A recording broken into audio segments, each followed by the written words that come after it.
Georgia with a 24-14 win over South Carolina. We've already turned around once in the car. This has been that kind of day. The tale of two halves. Let's just say that. Ugly, ugly first half. They start the game, y'all, with kicking it out of bounds. South Carolina marches right down the field and scores. They punch Georgia in the mouth that opening drive, and they took an 11-point lead into the half. Georgia came out the second half, Ryan, played completely different, played like the number one team in the country. They went on a 21-0 run. Defense flying all over the place. They were able to run the ball. The offensive line stepped up. Carson Beck made some big throws. And they didn't cruise to the win. They still kind of held on, but have to really like what we saw out of this team, especially in that second half. But slow starts, Ryan. That's kind of been one of the themes of this season early on. Yeah, 3 weeks in a row where they just don't get off to a hot start.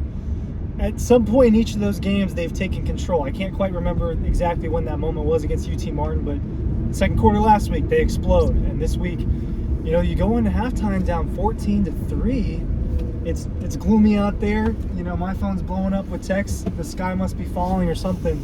And then they control the entire second half. So did they look like the number one team in the country today? Probably not. But I think that it's encouraging that you find out that a group can battle. It's the same takeaway I had against Missouri last year. You learned a lot about that team and that they can battle and they can fight back. We learned that about this version of Georgia tonight. Too many missed field goals. Yes. Wow. What happens? Oh my God, we're going to be out here all night. Is there a way to go that way? Yes. We're not. It's not worth your time though. We're not doing this. I'll tell you that right now. Too many field goals. Too many field goal attempts. Just score touchdowns and you win this game 35 or 38-14. Not impressed with that. It's not good enough on that front. Yeah. That's not going to work. That's the number one problem right now. They had 29 first downs. 29 first downs, Matt DeBerry. That's a lot of first downs. Yeah. They're moving the ball. They're doing everything they got to do. Score touchdowns. You are number one with a bullet. Don't, and you wind up with games like Alabama play today and games like Florida State play today. Yeah, I thought they took South Carolina's best shot. I don't think South Carolina played well. They did, and I think we have to give credit to Spencer Rattler, who made some big throws in that first half. Right. Left's not going to get you anywhere, man. Left, they put you on what's it called? It will get you somewhere. Believe me. Okay. Go ahead. I have faith in you, Dean. I believe this is the way. I'm not certain wrong. this is the way. I hope you're wrong too. I'm not certain I'm right. They really got after him. Malachi Starks is unbelievable. Michael Williams dominated. Tyke Smith had a hell of a ball game, but this should have been 30-14. Yeah. You got to kick those field goals when they're there for you. I mean, these are kind of chip shots. They got to figure out kicker. I think he's going to get replaced. I mean, if you listen to what Kirby said today in the post game, was that your take, Ryan, or what was your on the kicker? Yeah. I mean, you just can't miss multiple field goals. He missed a field goal last week. Did he miss a field goal against UT Martin? I can't remember. He's missed 3 field goals in 2 weeks. At this point, he's missed and they're not. I know it's far raining ones. today, and there's that. I'm not gonna make an excuse for him, but they gotta finish those drives with points, whether it's 3 or 7, and they don't want to settle for 3. But if you gotta settle for 3, you gotta hit that. And that's something that they just haven't had to worry that much about for years. 3's okay, man. I mean, you make the 3 field goals. You make the 2 field goals there. The game. There's nothing to talk about in the second half, really. I mean, they're kind of solidly away, winning that game. I don't know. I'm not. I don't know if it's a matter of, this team is not. First of all, they're not what they think they are. And I'm going up here, which is a huge mistake. They're not what they think they are. I'm assuming they think they're the number one team in the country, which they, factually speaking, are. They're not playing like they did last year. And it's not Mike Bobo exclusively. It's not Carson Beck. They're not finishing drives. You're missing too many field goals. Maybe you missed 1 field goal in the first 3 games. They missed 3. And Matt, you don't miss field goals when you score touchdowns. Every time it seems like Georgia loses, there's a key missed field goal or 2 in every one of those games, and it kind of looked like. Did you think they were going to lose today? I didn't, but I was going to get nervous if they didn't come out of the second half and put points up on the board. I was going to get a little nervous for them, but they marched right down the field, and then when I saw that, I said, okay, they could really turn this thing around. The game totally, you could feel it on the field. And they got the stop. You could feel it on the field. And just they were harassing Spencer Adler in that second half. They made adjustments in all three phases of the game. As poorly as they played in the first half everywhere, thought they played really well. But you got to fight through adversity, and they did that. And it's not going to be the first time they have to fight through adversity this year. But down 11, came back, won the game. Wasn't always pretty. A win's a win. Dejan Edwards, 118 yards. He's really good. He's really good. They really missed him, and things will be easier with Ladd McConkey, but I thought Ra Thomas played well. Dom Lovett had some key plays. Brock Bowers played well, man. Brock Bowers played well. Marcus Jackson, man. He did. Catched Yep. all 6 They missed targets. a targeting. They missed a targeting call. They did. They missed a targeting call on him. Yeah. You could argue that they missed one on Bowers, I I believe. mean, they missed a target. They were getting after it after the play a little bit, man. One of those sneaks they did with Carson Beck. Someone was in there punching a little bit late for me, but look, the offensive line that in the first half, it's just you don't look like the best unit in the country, and that's what a lot of us expected out of them. And the best they played all year was in the third quarter tonight. That offensive line. They were pushing them around. I mean, South that was the Carolina first time they looked like the best offensive line in the country, and that was without Amarius Mims, who I don't know what the injury like. It looks, I guess, ankle. He was in a boot. He was in a boot after the game. And crutches. But yeah. That doesn't look great on that, and that's a big loss for them. Moving Truss out there, and they put Dylan Fairchild 53. at left guard. Yeah, your guy from Forsyth County. That's right. Forsyth County represent. I think you saw early in the game that this game does matter more to the South Carolina people than it does to the Georgia people. No question. This is their second biggest game of the year, and they came out ready to They play. were ready, man. And they threw that first punch. Georgia took it and fought through it, and they won the game by double digits. Should have been more. They did, but it wasn't. I mean, There's a lot to clean up still. We've said that for 3 weeks. A lot to work on. Yeah, you look at the box score, you just look at Spencer Rattler's numbers: 22 for 42, 2 picks, 256 yards. It's not going to look like he played well. He did, though. He did, and especially in the first he half, did. he extended plays. He waited for people to get open. No he run made game plays to with his lean on. legs. Yeah, and They're- that's something they're- he said in his post game. Is we just couldn't run the football. They knew we were going to have to pass. Yep. And like I think you said earlier, Dean, Michael Williams was back there a lot, and it was the same thing as last year. That was one of his better games of the season last year, was against South Carolina. So he did that again, and I'm starting to calm down. Okay, just so you know, just in case you were wondering about our voyage, Magellan over here. Yeah, I don't live here, so I really can't help when we're in a situation understand that, like but this. there is a Suez Canal type cut through that you can use, but not in the parking deck. there is one there. In there? Okay. It's not the parking deck, but it's on that side. I can assure you, I'll show it to you the next time we're taking the loop. I don't know. I just, I think next week if they don't score 21 points in the first half on offense, one problem, y'all, is these. First of all, let's just talk about our friends at EcoPie are making all this possible. Whoa. That did not What was sound that? good. That did not sound good. Oh, that's just the tracks. Okay. Oh, man. Our friends at EcoPoly make sure that you're not freaking out like that with their chair. They got Adirondack chairs, all sorts of elevated chairs, sort of director set chairs. Why don't you go? And then just a lot of really good quality furniture, love seats for Recycled plastics, man. 20 years. The other day, I want to make sure people know that. Yeah, recycled plastics. This is not some sort of. It's going to stick around for 20 years. That's a long time. It helps the environment. Georgia needs help getting into the end zone. Now, one problem, Matt DeBerry, is that they are only getting 4 drives and a half in the first half. Both. This game went by quickly. Very quick. It was almost done at 6:30, which this group really likes. It was great, and they did start running the ball effectively. They rushed 44 times for 190 yards. They need more. It looked like they stopped giving Kendall Milton the ball and said, Dylan Bell, Dejan Edwards, y'all are going to help us out here with a little bit of Cash Jones sprinkled in, but Cash Jones played pretty well, man. I mean, I don't hate Cash Jones at all, but I want to see the best players that they've got. And when you're getting into Cash Jones, you're getting into like your 4th running back or 3rd or whatever.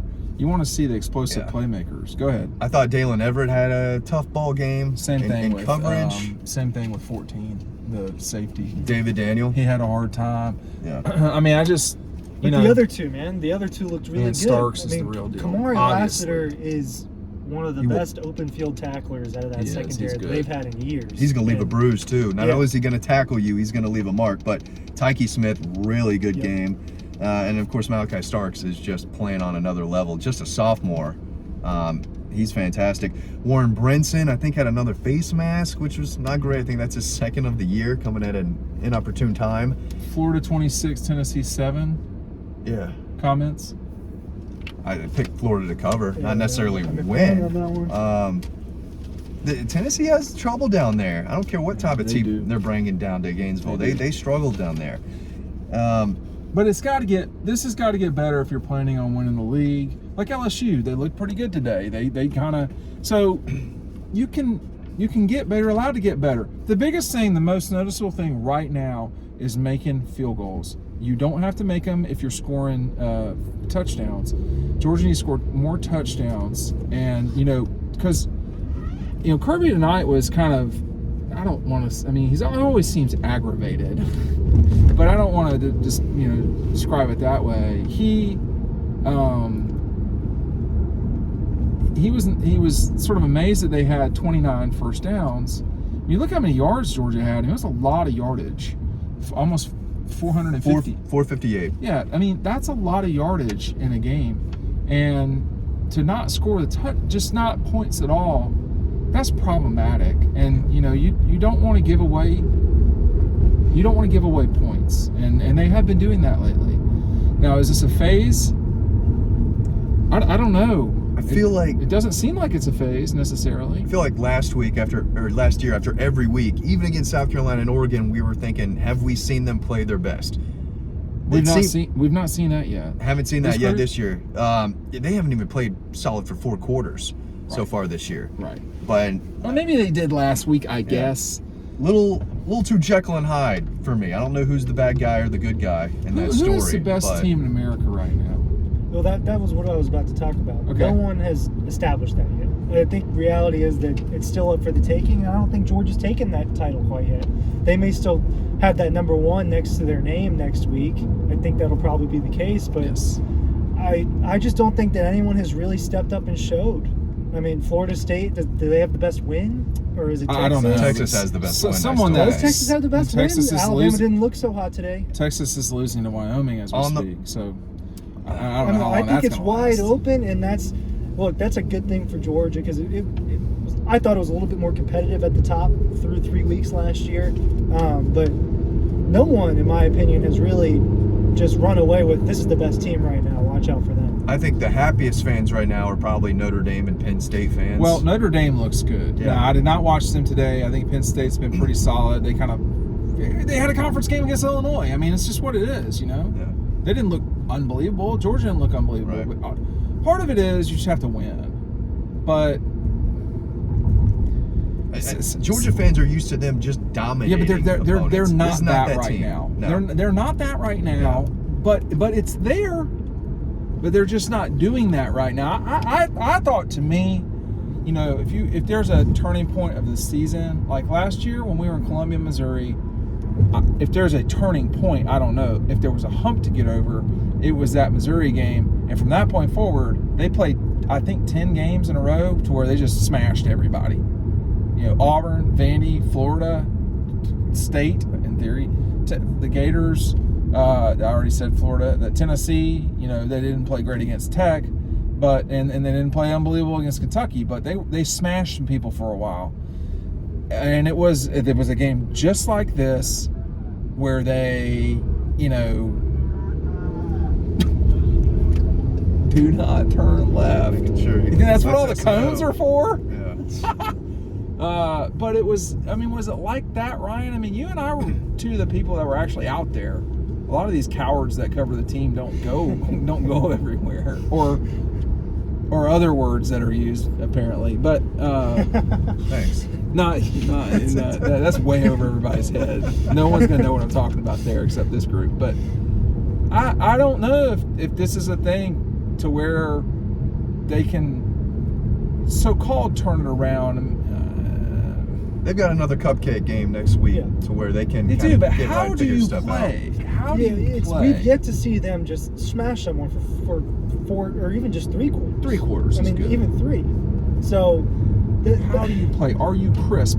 And and tonight in the third, they were crisp. Third and fourth, whatever you want to call it. I think you kind of want to end the game though. And then they had like 2 chances to end the game. Like it'd have been tough for South Carolina to come back, even down 10 with 6 to go. But like if I'm watching at home, someone's down 10 with 6 to go, I'm like, but yeah, exactly. It's different when you're watching at home and what we felt in the stadium. It was dead. The stadium was not rocking the way that. It's disappointing yet again. It was not elite. I thought it was pretty good. Kirby. Oh really? I thought it got real loud at times. Why are you leaving at halftime? I mean, like I don't get that. Oh wait, you want to rant? Are you talking about let's hear this. So you want to rant. hear the fan rant again? Are we going to do this once a year? I mean, are you? Kirby asked you to be elite the other day, and you leave at halftime when you're down 14-3. Well, bunch of casuals. The casuals are asking them to win by win at the half. I mean, you know what are we doing right now? What is so hard about this? He didn't leave at the half. This.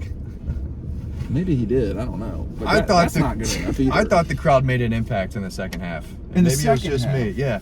In the first half, everyone's like, "What's going on again? Another slow start. We're down 11." You could hear the nerves, if that makes sense, in the stadium. It was not looking good. But they came back and scored 21 points. 24 unanswered points or 20? No, 21 unanswered points. That's how you close a game. There were moments where they could have closed it more, is all I'm saying. They didn't give up a single point in the second half. No, that's pretty impressive. 79 plays compared to 58 for South Carolina. Carolina does not. So I am not at all surprised by this game. And here's what I mean by that. I'm not at all surprised that South Carolina was better, ready to go. That's on the Georgia coaches. Kirby Smart, A1. I'm not surprised at all that South Carolina fought them the whole time. They were in the game. They were planning on being in the game. I don't know about what Spencer Rattler said about how they should have won the game. I'm not sure I buy that.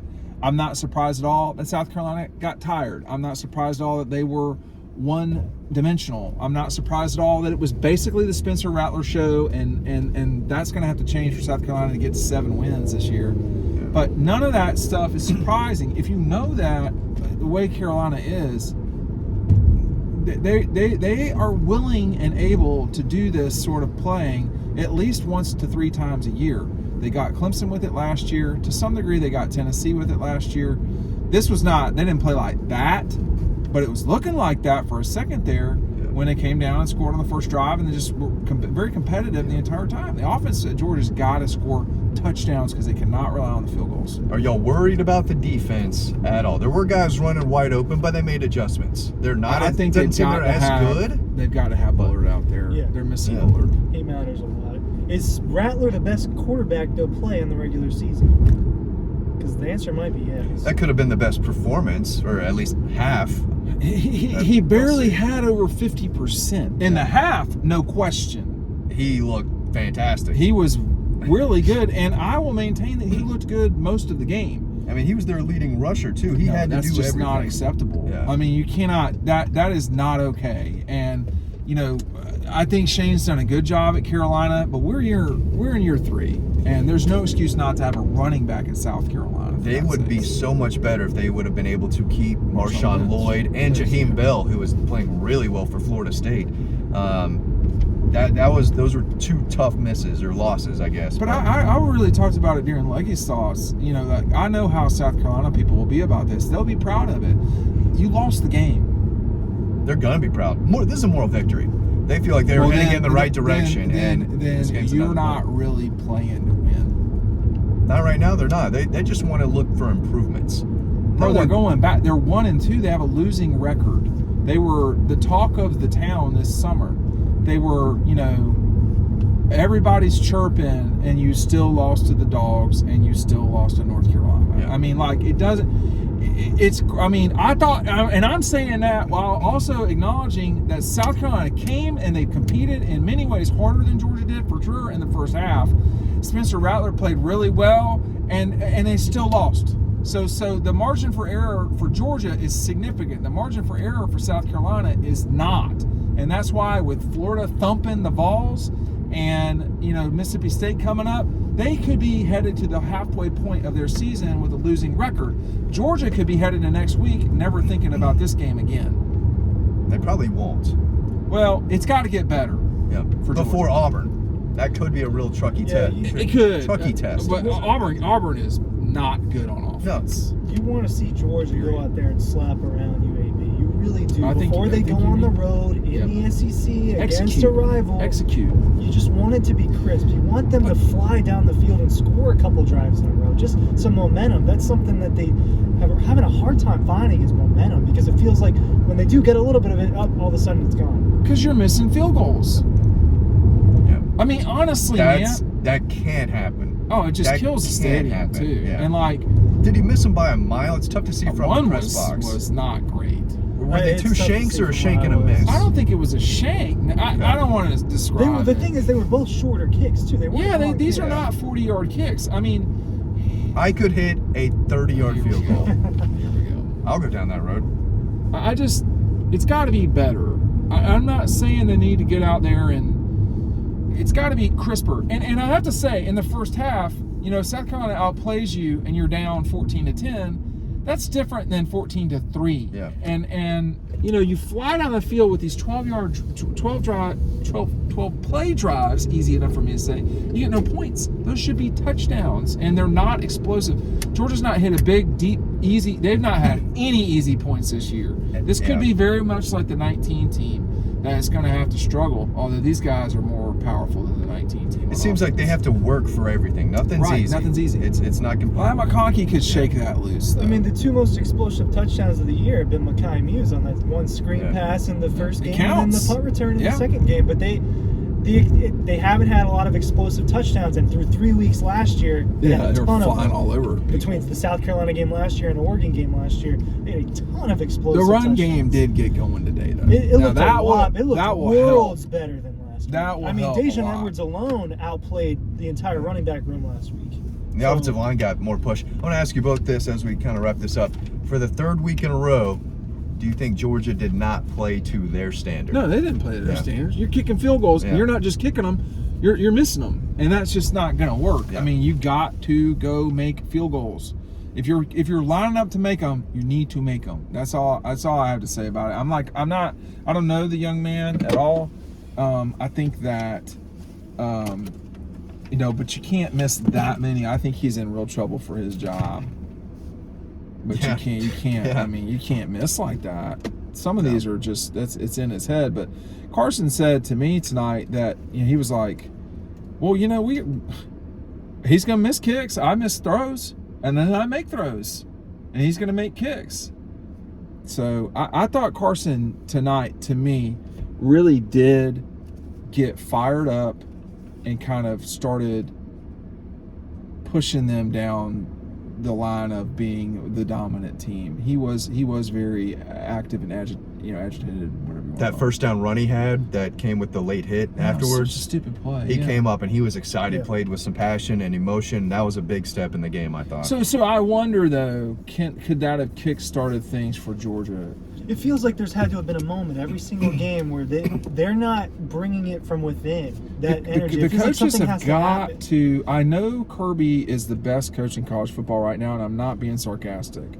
That doesn't mean he has a total grasp of every single thing that's going on. They've got to jumpstart these guys one way or the other. He was a lot more chilled out tonight than he was last week. Well, he is a superb coach, and it is up to him to get them ready to play. This was a booby trap game, and booby trap game. It was a real problematic thing, and South Carolina was totally ready to go. If I can forecast that and talk about how much they hate Georgia and all this stuff, but the kids don't see it, and that's up to the coaches to get them going.